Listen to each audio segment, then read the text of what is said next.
directly to or directly about Syria and Russia and Iran, condemning last week's attack on a hospital there, saying that U.S. rejects violence against civilians, obviously. And they said, quote, if Assad does not adhere to this, there will clearly be repercussions. One of them may be the total destruction of the ceasefire and then go back to war. I don't think Russia wants that. I don't think Assad is going to benefit from that. There may even be other repercussions being discussed. That is for the future.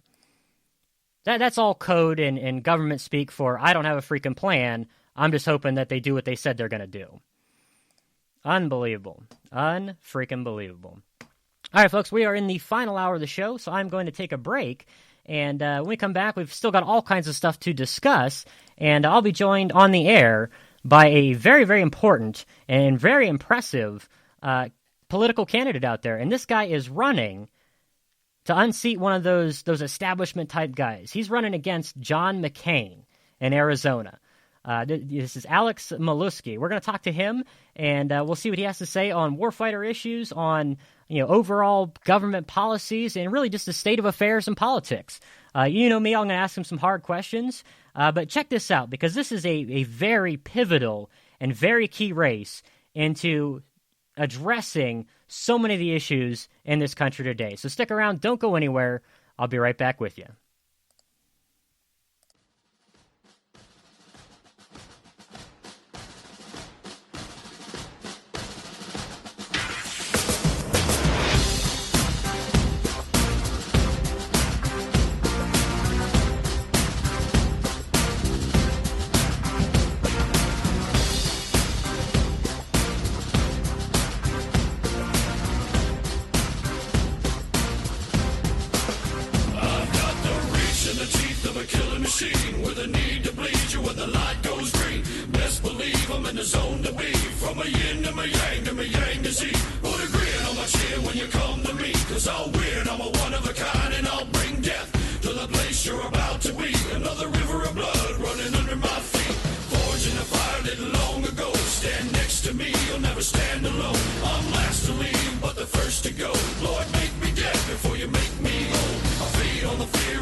We're going to cut out their living guts and use them to grease the treads of our tanks.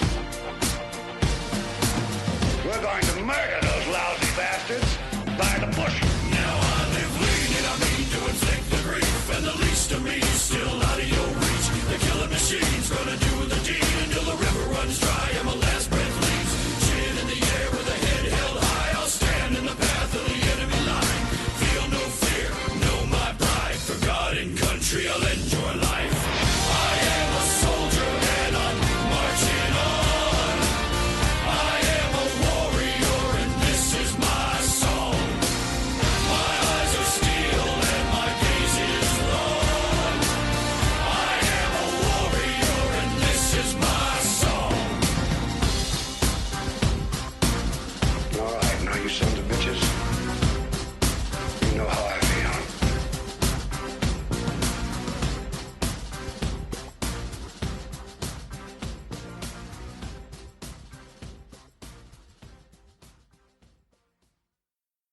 Becky, look at his beard.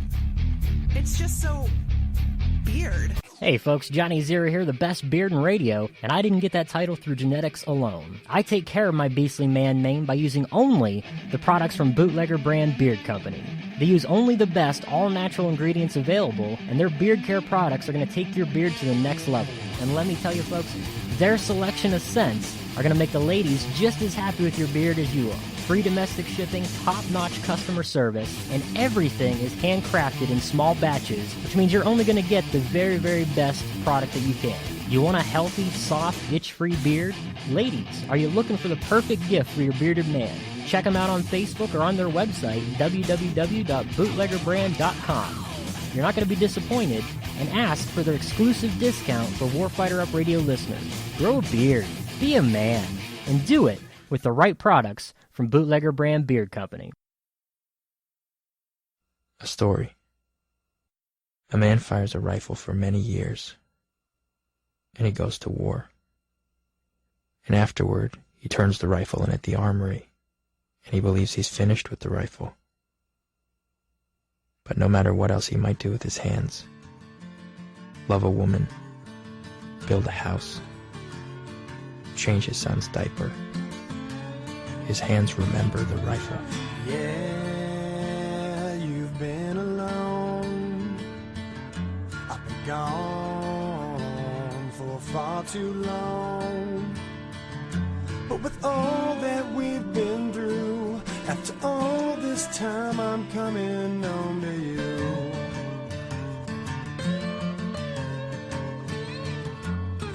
Never let it show. The pain I've grown to know. 'Cause with all these things we do, it don't matter when I'm coming home to you. I reach towards the sky, I've said my goodbyes. My heart's always with you now. I won't question why so many have died. My prayers have made it through, yeah. 'Cause with all these things we do, it don't matter when I'm coming home to you.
So many have died, my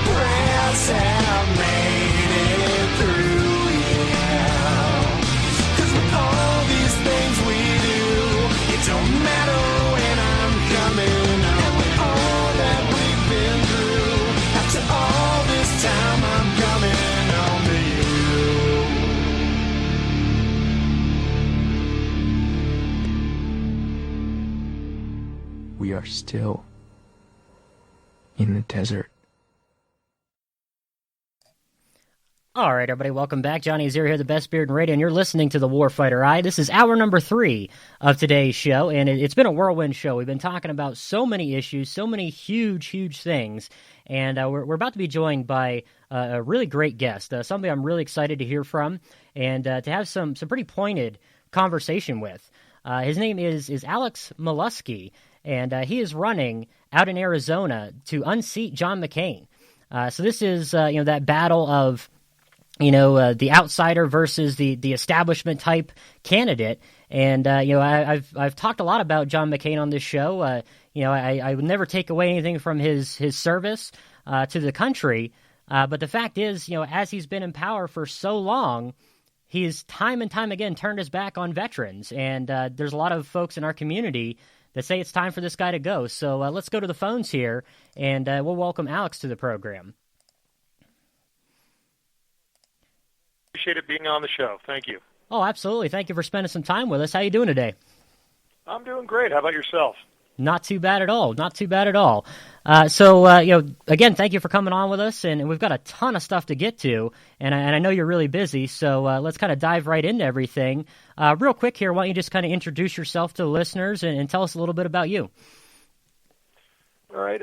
My name is Alex Meluskey. I was the first filed Republican candidate in the race here in Arizona, running against John McCain. I'm a family man, been married over 20 years, have 2 children, 19 and 17. I'm also a successful businessman, self-made, started it myself, even though the federal government would like to claim otherwise. Right. Precinct committeeman, syndicated radio talk host, and the fair tax director here in Arizona. Well, fantastic. And so you're getting into politics here, and it sounds like you have a pretty wide and varied background. Talk to us a little bit about your motivation to getting into politics, because I mean the political landscape right now has just been absolutely crazy, and some folks out there say, why would anybody want to jump into this fight? Well, the bottom line is when you look at it, it would seem like it would be insane to get involved in politics, because when you look at it, all I see in my eyes is either ineptitude or corruption, and it's a combination of both. But I can't turn my back on my country, and I can't turn my back on my children and say, hey, it's your problem, because you know what? That's not what our founders did. Absolutely, and I really appreciate that that kind of take and that sort of approach to it. And so getting into politics is never really an easy task, and like so many people, they feel a need to do it or whatever. But you're entering a very difficult race. It could be seen as an uphill battle, going up against a guy that's been in power for what 33, 34 years now, and John McCain. What's that like, having to face somebody who's been involved at the political, the national political level for so long? I've got to say it's actually more empowering than not. If somebody had been in there for 2 years, then you'd say, okay, well, maybe their ideas just haven't come into fruition. Maybe they just haven't been able to get their points across. But I think after 33 and a half years, and you were right on, Johnny, John McCain just hasn't gotten it, and he's too removed from the population, too removed from civilization to think that he really knows what we're all thinking. I mean, Thomas Jefferson got it correctly. We need to pull our representation from the people. People need to put down their arms. People need to put down their plows. People need to put down their stethoscope, their whatever. In my case, put down the printing press and go to Washington and help to create or eliminate laws and then go back and live under them. It's John McCain has been in office too long in my eyes. The resonating message I get from people when I go around the states is they say is that it is time.